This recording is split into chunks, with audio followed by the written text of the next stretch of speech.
Welcome to WikiPodcast. Close your eyes for a moment and imagine the world around you. Your hand, the chair you're sitting on, the air you breathe. What if the very matter we touch, see, and are made of isn't quite as solid or simple as it seems? What if, at its core, it's a vibrant, dancing quantum realm that defies our everyday intuition? Today, we're embarking on a deep dive into the atom in the quantum world, what matter's made of. Our mission is to peer past the familiar image of an atom and truly grasp the mind-bending quantum rules that govern its inner workings. And for anyone curious about the fundamental building blocks of reality, this understanding is absolutely crucial because grasping the atom isn't just about, chemistry or physics. It's key to comprehending what we might call the quantum fabric of reality itself.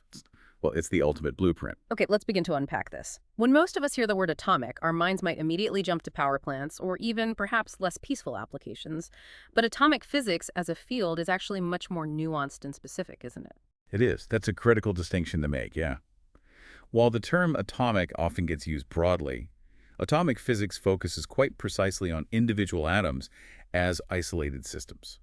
That means we're primarily concerned with the electrons and how they arrange themselves around the nucleus, and crucially, how those arrangements can change. We're talking about neutral atoms and ions, too. So it sounds like a subtle distinction, but why is it so crucial to separate atomic physics from nuclear physics for our understanding today? What's the main difference there? It's a very important separation indeed.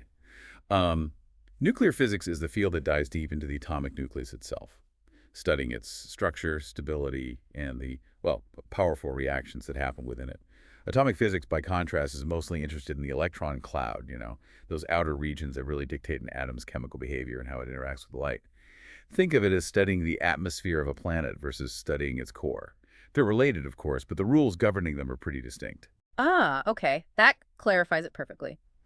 But I have to ask, if we're studying isolated atoms, does that really reflect how things work in the messy real world, where atoms are constantly bumping into each other, forming molecules, interacting all the time?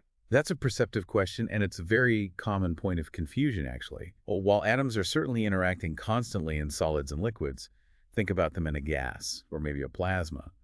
The internal processes within a single atom, like an electron, absorbing energy and jumping states, they happen incredibly quickly, really fast. The timescales for interactions between those atoms, they're actually vastly longer in comparison. So for the vast majority of the time, we can effectively treat individual atoms as if they are truly in isolation. It's a valid and powerful simplification that allows us to understand their fundamental behavior without getting bogged down by every single collision. Right, so this isn't just some academic idealization then. This concept of isolated atoms has real-world implications even when we're talking about massive collections of them. Absolutely, yeah. This foundational understanding allows us to build the underlying theories for huge fields like plasma physics, which is critical for fusion research, for example, and atmospheric physics, too, explaining everything from the aurorae to lightning. Even though these fields deal with, astronomical numbers of atoms, the behavior of the individual isolated atom remains the foundational piece of the puzzle. It's like the microscopic rule book for macroscopic phenomena. That's genuinely fascinating. Okay, so diving into this isolated atom, what exactly are the electrons doing? We often hear about them orbiting the nucleus, but what does that really look like on a quantum level? Is it like little planets? Well, the classical image of planets orbiting a sun isn't quite right, no. Instead, electrons form these probabilistic notional shells or energy levels around the nucleus. It's more like a cloud of probability. Under normal circumstances, they occupy the lowest possible energy configuration, which we call the ground state. This is where the atom is most stable, like a ball resting at the bottom of a valley, you could say. And what makes them move or change their state from this stable ground state? What kind of energy kicks them out of that valley bottom? Right. So electrons can be excited by absorbing energy.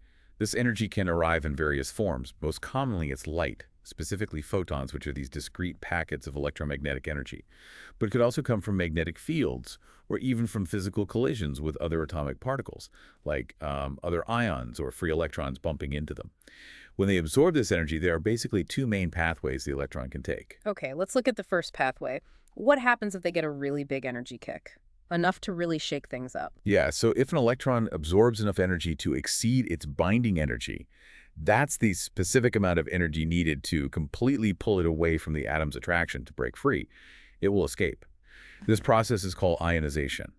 The atom effectively loses an electron and becomes a positively charged ion. And any excess energy the electron absorbed beyond that binding energy is then converted into kinetic energy for that freed electron. So it just goes flying off. Okay, so that's ionization, removing an electron entirely. Makes sense.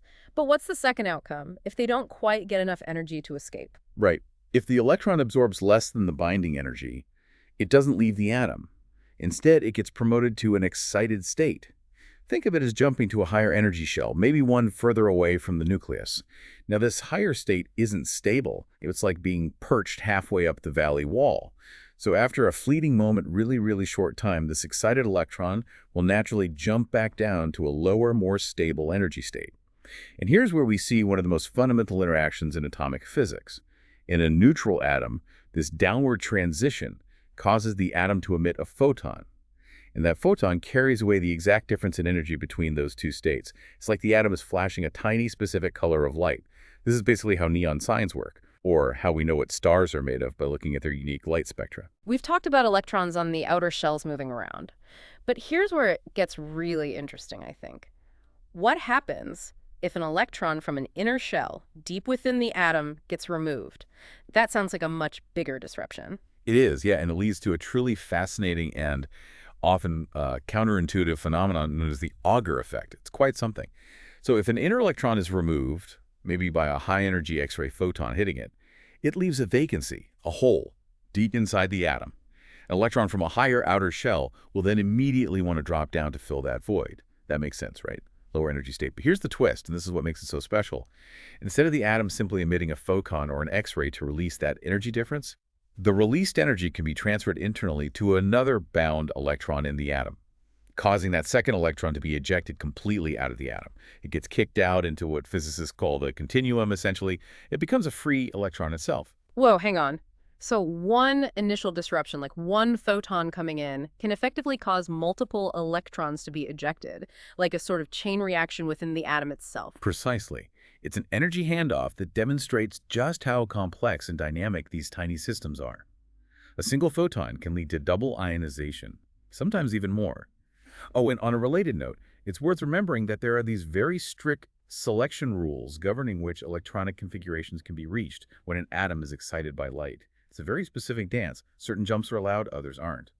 However, these strict rules largely vanish when excitation happens through collisions with other particles. In those cases, the rules are far more relaxed, allowing for a wider range of transitions. It's messier, you could say.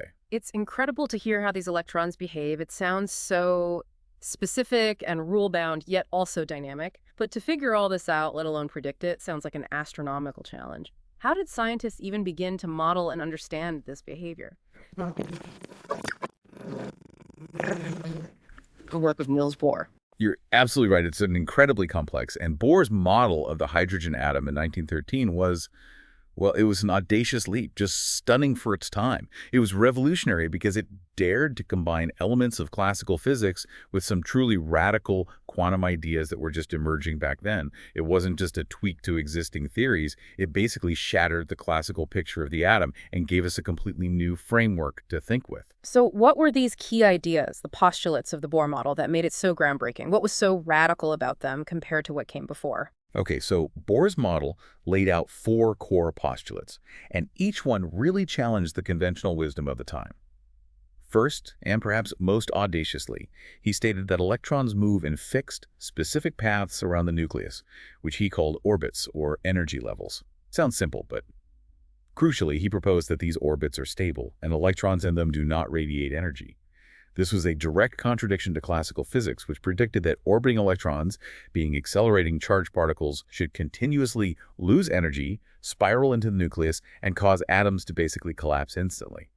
Bohr essentially said, no, there are special orbits where the classical rules just don't apply, which is a huge statement. Wow, okay, so the electron isn't just continuously radiating energy away like a tiny, always-on antenna. It's stable in these specific zones. That's a fundamental shift right there. Exactly, that was the radical departure. His second postulate was the quantization of angular momentum. Bohr proposed that the electron's angular momentum isn't continuous. It can only take on specific quantized steps or discrete values. These values are defined by a simple whole number we now call the principal quantum number, n. So n1, n is 2, n is 3. This was another profound idea, showing that even properties like motion aren't infinitely variable at the quantum level. It's like a ladder you can only stand on certain rungs, not anywhere in between. And if angular momentum is quantized, restricted to specific values, I imagine the energy levels are too. Yes, exactly. That's his third postulate. Each allowed orbit corresponds to a specific fixed energy level. For the hydrogen atom, which Bohr focused on because it's the simplest, the total energy of an electron in a given orbit could be precisely calculated using a formula. It's N equals 13.6 electron volts divided by N squared. That is 13.6 eV is the ground state energy, the energy needed to ionize hydrogen. The formula beautifully predicts the distinct energies of hydrogen's electron shells. Okay, quantized orbits, quantized angular momentum, quantized energy. And then how do electrons actually move between these precisely defined energy levels? What makes them jump? That leads to the fourth postulate. Electrons can only transition between these specific orbits. They can't hang out in between. And they do this by absorbing or emitting a packet of energy, a photon, that is exactly equal to the energy difference between the initial and final energy levels. So delE FEI, where H is Planck's constant and is the photon's frequency. If an atom absorbs a photon with the precise energy needed to jump an electron to a higher orbit, it will. If an electron dropped to a lower orbit, it will emit a photon with that precise energy difference. This explained, with stunning accuracy for hydrogen, why atoms emit and absorb light only at very specific, discrete frequencies or colors, which is precisely what those observed spectral lines showed. It was a perfect match. So what does this all mean for us looking back? This Bohr model, even though I know it's been refined significantly by later quantum mechanics, it truly opened the door to understanding how light interacts with matter, didn't it? It feels like it cracked open a fundamental mystery. It absolutely did. The Bohr model, while initially applied just to hydrogen, was a truly pivotal step, a turning point. It forced physicists to abandon purely classical thinking and embrace the radical new ideas of quantization. You just couldn't ignore it anymore. It led directly to the birth of full-blown quantum mechanics a decade or so later and provided a completely new mathematical framework for understanding the nature of matter. It wasn't just a better description of atoms. It laid the entire theoretical foundation for modern quantum chemistry and spectroscopy. It allows us to understand the incredibly precise interactions between light and atoms that define so much of our world. From, understanding distant stars to developing the lasers we use every day here on Earth. It's incredible to think that this intricate quantum understanding didn't just appear overnight, though. This journey to understand the atom, the very idea of it, is truly millennia old. That's very true. The initial philosophical glimmer that matter might be composed of indivisible particles, atoms, goes all the way back to ancient times. We're talking as far back as the 6th to 2nd centuries BC, with thinkers like Democritus in Greece, and even in texts like the Vaisheshika Sutra by Katoda in ancient India. These were philosophical insights, of course, early attempts to conceptualize the fundamental nature of the world. Not quite science yet, but the seed of the idea was there. Right, a very early philosophical idea. When did it start becoming a more scientific, empirical concept based on observation? Well, the concept of the atom as the basic unit of a chemical element in a more modern scientific sense was really formalized by the British chemist and physicist John Dalton in the 18th century. He built upon the idea using experimental observations of how elements combine in fixed ratios, even if he couldn't actually see the atoms themselves. Then later, Dmitri Mendeleev's invention of the periodic system of elements was another monumental step forward, organizing these fundamental units based on their properties, predicting new ones. It strongly hinted at some kind of underlying structure.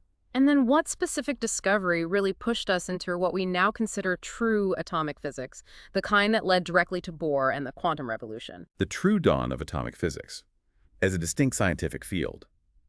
You could argue it's marked by the discovery and study of spectral lines by Joseph von Fraunhofer in the early 19th century.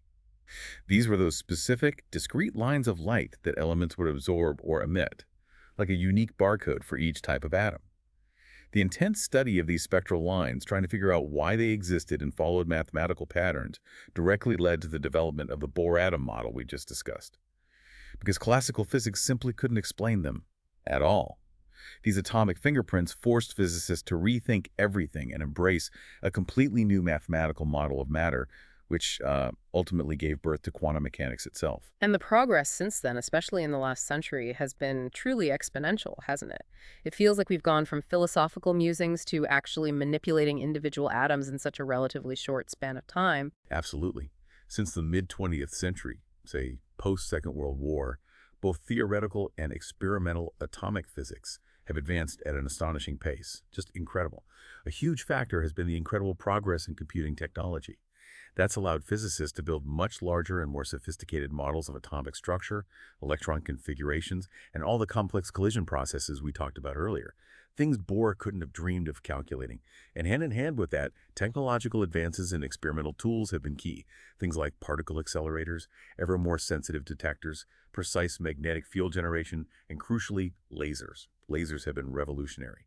All these tools have greatly assisted in exploring and verifying these complex quantum behaviors, opening up entirely new avenues of research and application.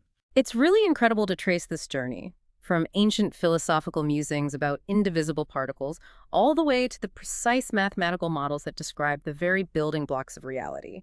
We've taken quite a deep dive today, haven't we? From those ancient ideas all the way to the sophisticated quantum rules governing the electrons within atoms. It's truly a journey into what matter is made of at its most fundamental level, revealing a universe far more dynamic and, frankly, strange than we often imagine. And this journey shows us that understanding atomic physics isn't just some abstract academic pursuit. It's precisely what helps us comprehend the core nature of everything around us. It helps us grasp the true quantum fabric of reality that underlies our everyday existence. So, considering how precise the rules governing atoms are, the way they emit light in only specific colors, the exact energy levels electrons can occupy not just anywhere, what does it make you wonder about the very nature of reality itself? Is it all just math underneath? Thanks for listening. Write us your opinion on this in the comments. Subscribe to the channel to help more listeners reach our deep dives. Thank you and have an amazing day.